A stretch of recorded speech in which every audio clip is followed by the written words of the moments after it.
Leanne, thank you very much, and good evening to you too. I hear you guys there in the studio, you say that there are no opposition leaders inside the House. You are right, but there are a lot of them right here. I'm joined, for instance, by the FF Plus leader, General Peter Groenewald, right there with me to unpack the president's speech. General Groenewald, you heard what the president said. What's your take? Well, firstly, he didn't actually say something new, what he didn't say before. For instance, he referred to the radical socio-economic transformation, and then he actually said what the ANC already decided with the Lekgotla. He said, for instance, on the land issue, that they will speed up the transfer of title deeds to owners. So we want to see whether that is going to happen. He said that he's going to use the expropriation bill to enhance land reform. The fact of the matter is that the expropriation bill is going to be challenged in the Constitutional Court. It has already been said, because people think that it is unconstitutional. Who's going to challenge it? By you? Well, firstly, we can be as friends of the court from institutions like ACRI South Africa said they will challenge it. That is one institution that said that they are very serious about it. Some agricultural unions as well said that they will challenge the expropriation bill. But in principle, Groenewald, you as a party, in principle, do you disagree with the issue of land redistribution? We disagree in the way land redistribution is taking place. We believe that there should be the willing buyer, willing seller principle. Because but it didn't work. I'm sorry to cut you, but it didn't work. There was that principle of willing buyer, willing seller. No, it can work if there is a will from the side of the government. It didn't work because they didn't want to work it. For instance, 5% of all agricultural land gets onto the market, open market annually. This year, for instance, there are land that is below the market value because of the droughts. But the question is whether there's a will from the government. It can work if the government wants it to work. Okay, thank you very much, Dr. General Groenewald. You say it can work, the issue of land. And on that note, I go straight to my friend and my colleague, Lukhanyo Kalata. How are you? Thank you. All right, and thank you very much, Manalisi. I'm now joined by the Secretary General of the African National Congress, who've just emerged from the National Assembly, where President Jacob Zuma had obviously just finished his State of the Nation address. So thank you very much for joining us. Just first and foremost, your reaction to the State of the Nation address. Was it an articulation of the ANC's policies from the Lekgotla? Obviously, if you saw our pamphlet for the People's Assembly, where we listed 12 key tasks, all of them are covered by that State of the Nation address.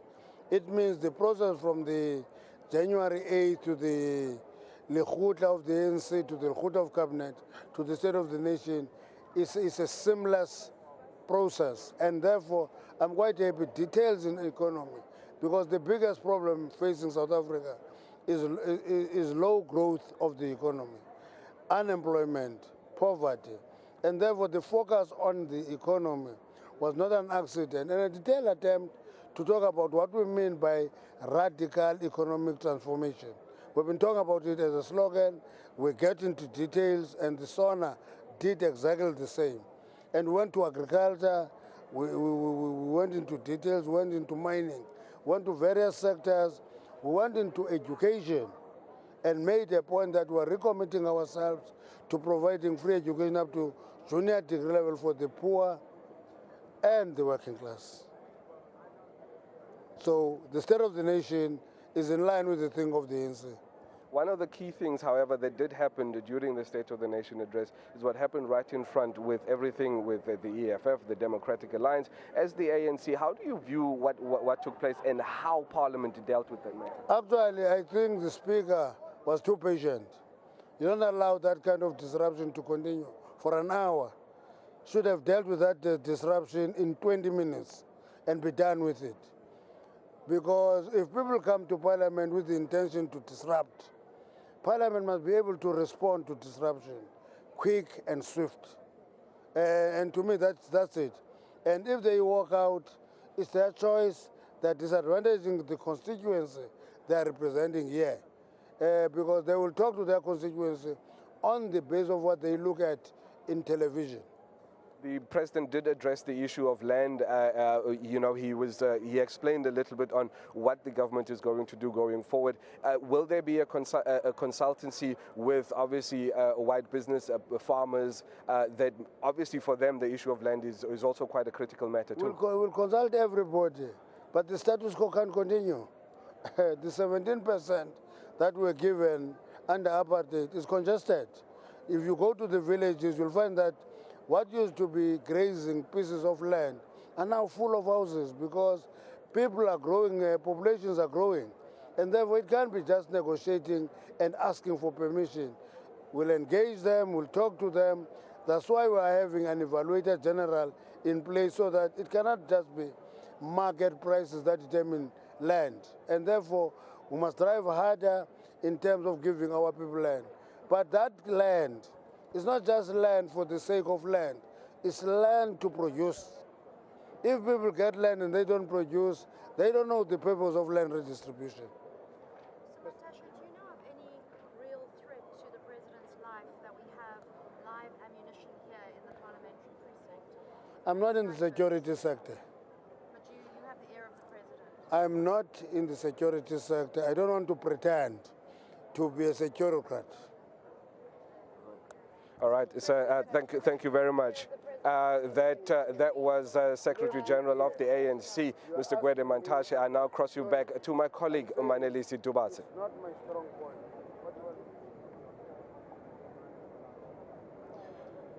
Thank you very much, Lucanio. And with me now, I have the leader of the IFP, Chief Mangosuthu Buthelezi, who was also in the house as the whole drama was unfolding. Chief Buthelezi. No, Chief is not used anymore. Prince Buthelezi. Yes. Your take on the president's address? Pardon? Well, I think the president actually touched the right buttons. But frankly, I didn't expect that one was going to get many surprises, because of the state of the country, the state of the economy, and so on. But I think as a statement of intent, I don't think that one can fault him about the vision, about the future, and especially the key thing that he talked about was the issue of the land, because land is the most tangible form of investment. And when he mentioned that issue, particularly the fact that people must accept land rather than money, was to me resonates well with me, except that I'm very worried because there are many people who have been given land of our people, but actually where the land goes down because they don't use it properly.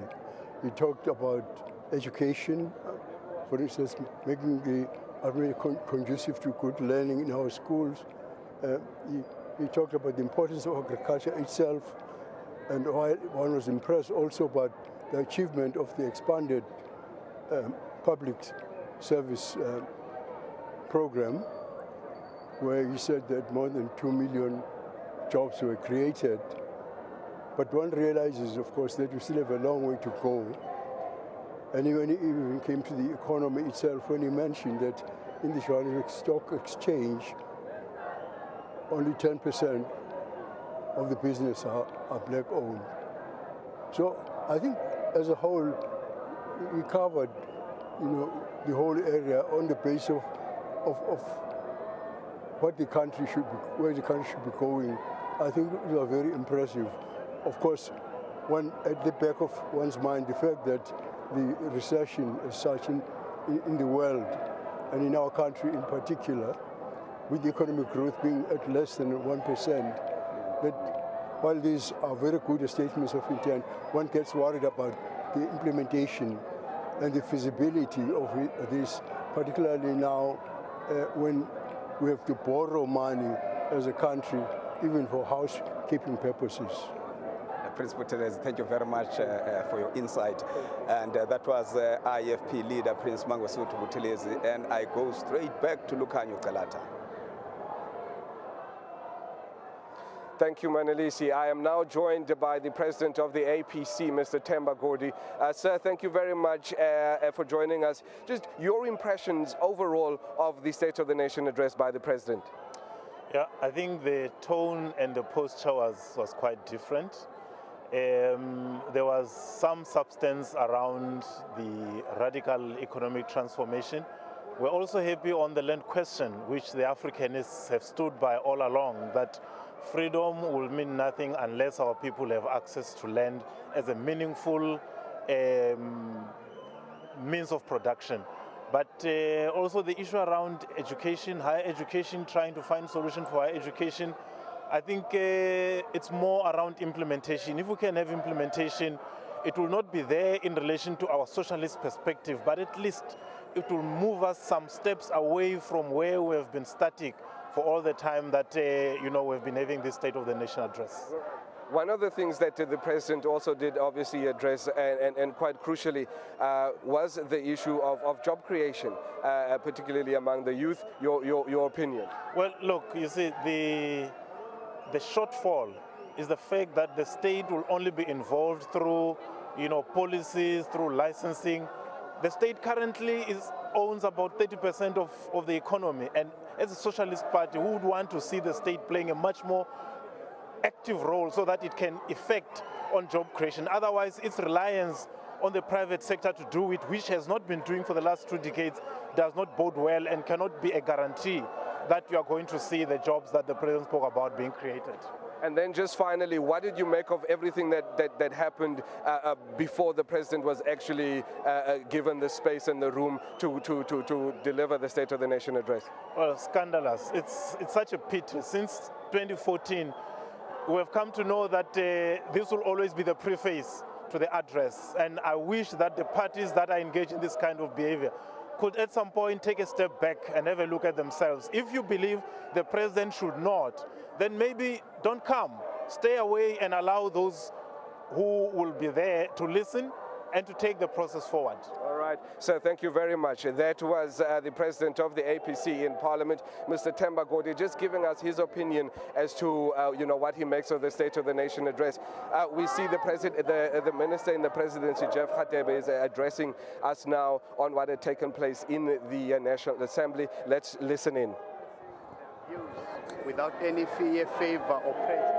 Thank you very much, Lucanio, and let me say goodbye to our SABC 2 viewers and welcome our 404 members of this National Assembly. If we include the NCOP, there were almost 500 people there. Each one of us have their right. So when the chairperson of the National Council of Provinces made the ruling that she did, she was also affirming the right of others to listen to the president giving a State of the Nation address. There is a very important point that this is an extraordinary session of the joint sitting of Parliament where the President convenes it for the specific purpose of giving his State of the Nation address. What we saw there also does not augur well, where violence is being utilized, as the chairperson of the NCOP has indicated that is going to make an investigation to see how the paper spray was used within the corridors of Parliament. Sir, if I may ask, based on everything since 2014 that we've seen the escalation of violence inside the National Assembly, do you think there's merit to the calls that maybe Parliament should be dissolved? Thank you very much, Lucanio. And right now I'm having the leader of the ACDP, Reverend Kenneth Mishwe. Reverend Mishwe, the president talked about growth, at least about 1.3% growth. Is that possible? We don't think it is possible. He always tells about what they plan to do without giving the details. Now we know that one of the things he said is going to be a priority that he has said many times before, and it never happened, was that crime is going to be a priority. They are going to reduce crime. Now you know that last week Rosidenville was on fire because people are sick and tired of criminals that are in cahoots, even with some police. Now talking about corruption, he himself knows that he needs to go to court to answer questions about charges against him. And for as long as he's seen to be running away from the courts, he cannot be hard on corruption the way he should be. So we think that the speech definitely did not have the meat that we expected. Now, when he spoke about the 94 patients who lost their lives, we sympathize and we also pass on our condolences. But he did not say what he's going to do to ensure that our hospitals and clinics offer good quality service. We know that a number of our hospitals and clinics do not have even enough medication. Doctors are working over hours and they are saying too many hours, and they say they are tired. So the president did not address issues that many people want to hear about. Now, the other important thing is that the Rainbow Chicken is threatening to lay down thousands of workers because of imports that are coming, cheap imports that are coming into the country. He did not talk about that, and he does not tell us how he's going to protect the jobs that our people are losing almost on a daily basis. We are not happy that unemployment is increasing, poverty is increasing. Why? Because jobs are being lost rather than jobs being created. Thank you very much, Reverend Mishwe. And right now, I'm joined immediately by Ngabayum Zinkwankwa. He is the chief whip of the UTM. Ngaba, the president has spoken. Yes. And can you unpack the statement? Do you agree with what he said? Well, from our view as the United Democratic Movement, he repeated most of some of the things he said last year, so there wasn't really anything new. But we must, for an example, he spoke about the one-stop shop Invest SA that he mentioned last year. And he said, for instance, last year that they were going to make sure that they establish it, but the first branch is only going to be open this year. The other issue is that, remember, on the issue of radical economic transformation, the president said that in 2014 for the first time.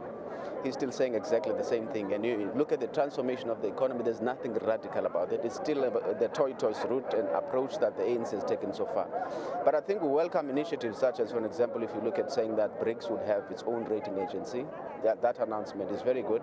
The other issue which I think is important and that we must commend the president for is the issue around fighting cartels and collusion in specific sectors in our economy in trying to transform the economy of South Africa. But I think the issue around ownership in mining, issues of employment equity, because look at the employment equity commission report, it always paints a grim picture all the time about transformation and who occupies the senior management levels in our companies, both in the private sector and to some extent even in the public sector. Those are things that they need to focus on and make sure that there's enforcement. Mr. Kwangwa, thank you very much. And immediately we will take Professor Kubisa of the NFP. Prof, what's your take on the president's speech? Well, the speech of the president was like a report card. There is really nothing new that he came up with. We accept the issue of radical economic transformation, but what is needed are tangible programs. What do you understand about this radical economic transformation? What is it? Well, the concept as such will become a buzzword unless it is made practical. For instance, you know, we have a lot of our youth who are unemployed. They've got degrees, they've got certificate, diplomas. They've graduated, but they're unemployed. What do we do? How do they get funding? How do they get finance? How do they get mentorship? How are they assisted in terms of coaching?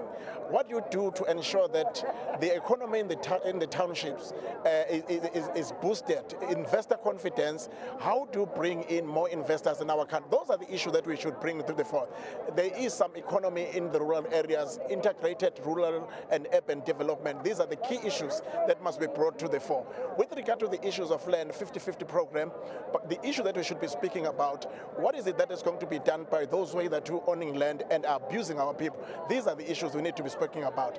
The infrastructure, schools in rural areas is decaying, no libraries, no laboratories, teachers underpaid. All these are the issues that we should be bringing to the fore.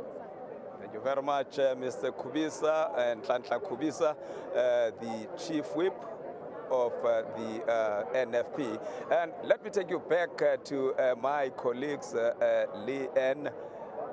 I see now that I can still continue. I have Mr. Jimmy Manyi. He's now Mzwanele Manyi of late. Mzwanele, the president has spoken. I'm sure you are happy. Very excited. For us as a Progressive Professional Forum, we're very excited. We think this was a watershed speech. The president has touched on all the key issues. President has touched on the issue of the land, and he has lamented the lack of progress, only 8% of the land transferred, and also has lamented on the poor transformation of the Johannesburg Stock Exchange, where black people continue to own only 3%, the fact that at the top management, black people though they constitute 80%, they still very much in low percentages. Zonel, I hate to cut you, but Yes. very quickly, he has been saying all these things. Where is the implementation? I think it's important to understand that in South Africa, where we've got a constitutional democracy, where we've got rule of law, the implementation starts with fixing the policy. The problem in the country has been the issue of the defective policy. We're very happy that the president has, last year, 6 months ago, announced a repeal of the triple PFA, which has been a policy that has been hindering the issue of delivery. Now we're talking about the land, and the president is talking about making sure that the land bill is consulted enough so that all the inputs are made. You cannot just run into implementation without a proper policy framework. So I'm very happy that the president is also focusing on making sure that we've got a transformational policy. Thank you very much. That is Mzwanele Manyi of Triple P.